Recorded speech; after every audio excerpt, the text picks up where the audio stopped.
Hi all, welcome back. നമ്മൾ ഇന്നലെ നിർത്തിയിരുന്നത് law of chemical ഇക്വേഷൻ്റെ problem കാണിച്ചിട്ടാണ്. അതിൻ്റെ ബേസിക്സ് പറഞ്ഞാണ് നമ്മൾ ഇന്നലെ ക്ലാസ് വൈൻഡപ്പ് ചെയ്തത്. So we are back with the problem. Okay, അപ്പോൾ നമുക്ക് തന്നിരിക്കുന്ന ക്വസ്റ്റ്യൻ എന്താ പറഞ്ഞിരിക്കുന്നത് എന്താണെന്ന് നോക്കിക്കോ. It is A problem based on chemical equation. Okay, chemical equation based ആയിട്ടുള്ളൊരു ക്വസ്റ്റൻ ആണ്. നമുക്ക് തന്നിരിക്കുന്നത് അമോണിയം ഡൈക്രോമേറ്റിൻ്റെ ഡീകമ്പോസിഷൻ ആണ് കാണിച്ചിരിക്കുന്നത്. അതിൽ 126 grams ഓഫ് അമോണിയം ഡൈക്രോമേറ്റ് ആണ് നമ്മൾ യൂട്ടിലൈസ് ചെയ്തേക്കുന്നത്. Okay, so we need to find the number of moles of ammonium dichromate formed, the mass of chromic oxide formed and the volume of nitrogen gas evolved at STP. Okay, ആദ്യം നമുക്ക് ammonium ഡൈക്രോമേറ്റിൻ്റെയും chromic ഓക്സൈഡിൻ്റെയും ഒക്കെ RMM കണ്ടുപിടിക്കേണ്ട ആവശ്യമുണ്ട്. Okay, അപ്പം RMM എല്ലാവർക്കും കണ്ടുപിടിക്കാൻ അറിയാമെന്ന് വിശ്വസിക്കുന്നു. ഇത് അറ്റോമിക് വെയിറ്റ് തന്നിട്ടുണ്ട്, അത് വെച്ച് കണ്ടുപിടിച്ചാൽ മതിയാവും. ഓക്കെ, സോ നമ്മൾ ചെയ്യുമ്പം atomic weight of ammonium dichromate is found to be 252 grams ആണ്. ഓക്കെ, അമോണിയം ഡൈക്രോമേറ്റിൻ്റെ വെയിറ്റ് 252 grams ആണ്. അതേപോലെ ക്രോമിക് ഓക്സൈഡിൻ്റെ വെയിറ്റ് 152 grams ആണ്. ഓക്കെ, ക്രോമിക് ഓക്സൈഡിൻ്റെ വെയിറ്റ് 152, അമോണിയം ഡൈക്രോമേറ്റിൻ്റെ വെയിറ്റ് 252 grams. ഫസ്റ്റ് ക്വസ്റ്റ്യൻ പറഞ്ഞിരിക്കുന്നത് calculate the number of moles of ammonium dichromate. നമ്മൾ ഇന്നലെ പഠിച്ച നമ്പർ ഓഫ് മോൾസിൻ്റെ ഫോമുല എന്താ? Number of moles is equal to given mass by RMM. നമുക്ക് തന്നിരിക്കുന്ന അമോണിയം ഡൈക്രോമേറ്റിൻ്റെ മാസ് 126 grams ആണ് അല്ലേ. 126 grams by RMM of ammonium dichromate എത്ര? RMM of ammonium dichromate is 252 grams. Okay, divided by 252. അപ്പോൾ നമുക്ക് എന്ത് കിട്ടും? 252 വെച്ച് ഡിവൈഡ് ചെയ്ത് നമുക്ക് 1/2 വിച്ച് ഇസ് 0.5 മോൾസ് എന്ന് പറയാം. ഓക്കെ, അതായത് തന്നിരിക്കുന്നതിനകത്ത് number of moles of ammonium dichromate 0.5 moles. Okay, തന്നിരിക്കുന്നതിനകത്ത് 0.5 മോൾസ് ഓഫ് അമോണിയം ഡൈക്രോമേറ്റ് ഉണ്ട് എന്ന് നമുക്ക് മനസ്സിലായി. രണ്ടാമത്തെ ക്വസ്റ്റ്യൻ നോക്കാം. Calculate the mass of chromic oxide formed at the same time. Calculate the mass of chromic oxide formed at the same time.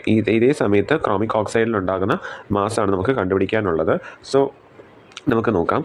അപ്പം ഇവിടെ ഈ ഇക്വേഷൻ ശ്രദ്ധിച്ചാൽ അറിയാം, അമോണിയം ഡൈക്രോമേറ്റ് ഇതാണ്, ക്രോമിക് ഓക്സൈഡ് ഇതാണ്. ഓക്കെ, അപ്പം ഇതിൻ്റെ RMM നമ്മൾ കാൽക്കുലേറ്റ് ചെയ്തു. 252 gram of ammonium dichromate react ചെയ്യുമ്പോൾ നമുക്ക് എത്ര ക്രോമിക് ഓക്സൈഡ് കിട്ടും? RMM ഓഫ് ക്രോമിക് ഓക്സൈഡ് കിട്ടത്തില്ലേ? RMM എത്രയാണ്? 152 grams ഓഫ് ക്രോമിക് ഓക്സൈഡ് കിട്ടുന്നുണ്ട്. ഓക്കെ, അതായത് 252 grams of ammonium dichromate react ചെയ്താൽ നമുക്ക് 152 gram ഓഫ് ക്രോമിക് ഓക്സൈഡ് കിട്ടുന്നുണ്ട്. ഓക്കെ, അങ്ങനെയാണെങ്കിൽ നമുക്ക് 126 grams of ammonium dichromate react ചെയ്യുമ്പോൾ ഉള്ള ക്രോമിക് ഓക്സൈഡിൻ്റെ മാസാണ് കാണേണ്ടത്. Okay, so we can proceed. അപ്പോൾ നമ്മളിവിടെ ആരൊക്കെ തമ്മിലാണ് കമ്പയർ ചെയ്യേണ്ടത്? ഇവിടെ ആരെയൊക്കെ മാസ് തമ്മിലാണ് നമ്മൾ കമ്പയർ ചെയ്യേണ്ടത്? Mass of ammonium dichromate, mass of ammonium dichromate NH4 twice Cr2O7ൻ്റെ മാസും മാസ് ഓഫ് ക്രോമിക് ഓക്സൈഡ് Cr2O3യുടെ മാസും തമ്മിലാണ് നമ്മൾ കമ്പാരിസൺ നടത്തേണ്ടത്. നമുക്കറിയാം RMM ഓഫ് അമോണിയം ഡൈക്രോമേറ്റ് എന്ന് പറഞ്ഞാൽ 252 grams ആണ്. RMM ഓഫ് ക്രോമിക് ഓക്സൈഡ് എന്ന് പറഞ്ഞാൽ 152 grams ആണ്. ഓക്കെ, അങ്ങനെയാണെങ്കിൽ 126 grams റിയാക്ട് ചെയ്യുമ്പോഴുള്ള ക്രോമിക് ഓക്സൈഡിൻ്റെ മാസാണ് നമുക്ക് കാൽക്കുലേറ്റ് ചെയ്യേണ്ടത്. ഓക്കെ, ഇത് നമുക്ക് കാണുമ്പോഴേ അറിയാം. 252 എന്ന് പറയുന്നത് 126 എന്ന് പറയുന്നത് 252ൻ്റെ ഹാഫാണ് അല്ലേ. അതുകൊണ്ട് ഇതിൻ്റെ ഹാഫ് എടുത്താൽ നമുക്ക് എക്സിൻ്റെ വാല്യൂ കിട്ടും. So X is equal to 152/2 which is 76 grams. അതായത് 76 grams ഓഫ് ക്രോമിക് ഓക്സൈഡ് ഈ റിയാക്ഷൻ നടക്കുമ്പോൾ നമുക്ക് എന്ത് ചെയ്യും? ഇവോൾവ് ചെയ്ത് കിട്ടുന്നുണ്ട്. ഓക്കെ, അപ്പോൾ നമ്മൾ ആദ്യമേ ചെയ്യേണ്ടത് ഇത്രയേ ഉള്ളൂ. നമ്മൾ ബേസിക്കലി ചെയ്യേണ്ട കാര്യം എന്താ? നമ്മളിവിടെ വെക്കേണ്ടത് RMM അമോണിയം ഡൈക്രോമേറ്റിൻ്റെ RMM റിയാക്ട് ചെയ്യുമ്പോൾ നമുക്ക് ക്രോമിക് ഓക്സൈഡിൻ്റെ RMM കിട്ടും.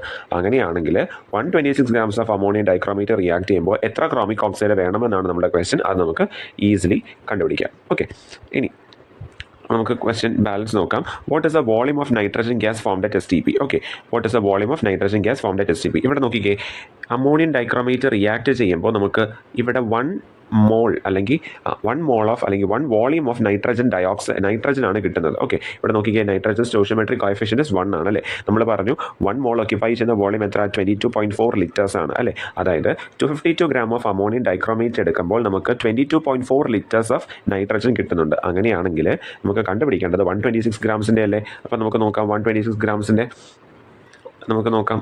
അപ്പോൾ നമ്മളിവിടെ എടുക്കേണ്ടത് mass of ammonium dichromate NH4 twice Cr2O7ഉം ഇവിടെ എന്താ എടുക്കേണ്ടത്? Volume of nitrogen gas formed. Okay, nitrogen gas formed നമുക്കറിയാം 252 grams റിയാക്ട് ചെയ്താൽ നമുക്ക് എത്ര കിട്ടും? 22.4 liters ഓഫ് നൈട്രജൻ ഗ്യാസ് കിട്ടുമല്ലോ. അങ്ങനെയാണെങ്കിൽ 126 grams റിയാക്ട് ചെയ്യുമ്പോൾ ഉള്ളതാണ് നമുക്ക് കണ്ടുപിടിക്കേണ്ടത്. ക്ലിയർലി ഇതിൻ്റെ ഹാഫാണ് 126. അങ്ങനെയാണെങ്കിൽ 22.4ൻ്റെ ഹാഫ് ആയിരിക്കും X. So X is equal to 11.2 litres. അതായത് ആ റിയാക്ഷൻ കംപ്ലീറ്റ്ലി നടക്കുമ്പോൾ നമുക്ക് എത്ര വോളിയം കിട്ടും? നൈട്രജൻ്റെ 126 ഗ്രാംസ് റിയാക്ട് ചെയ്യുമ്പോൾ നമുക്ക് എത്ര കിട്ടും? 11.2 litres of nitrogen gas form ചെയ്യും. ഓക്കെ, അപ്പോൾ ഇവിടുത്തെ ബേസിക് കോൺസെപ്റ്റ്സ് നമ്മൾ ഒന്നുകൂടെ പറയാം. RMM വെച്ച് കമ്പയർ ചെയ്തു. ഓക്കെ, എല്ലാത്തിൻ്റെയും RMM വെച്ച് കമ്പയർ ചെയ്തു. ഇത് നമ്പർ ഓഫ് മോൾസിൻ്റെ formula given mass by RMM. And ഇത് രണ്ടിടത്തും നമ്മൾ ആദ്യമേ RMM എഴുതി. RMM of ammonium dichromate is 252 grams, while RMM of chromic oxide is 152 grams. Okay, അങ്ങനെയാണെങ്കിൽ 126 റിയാക്ട് ചെയ്യുമ്പോൾ ഉള്ളത് നമ്മൾ കണ്ടുപിടിച്ചു. അടുത്തതും സെയിം പോലെ തന്നെയാണ് മാസ് ഓഫ് അമോണിയം ഡൈക്രോമേറ്റും. അതേപോലെ നമ്മൾ ഇവിടെ കമ്പയർ ചെയ്തത് വോളിയമാണ്, volume of nitrogen. Okay, 252 grams react ചെയ്ത് നമുക്ക് 22.4 ലിറ്റേഴ്സ് കിട്ടും. അങ്ങനെയാണെങ്കിൽ 126 X ആണ്. So we can easily find out. Okay, I hope it's clear. നമുക്ക് അടുത്തൊരു പ്രോബ്ലം ആയിട്ട് നെക്സ്റ്റ് ക്ലാസ് കാണാം.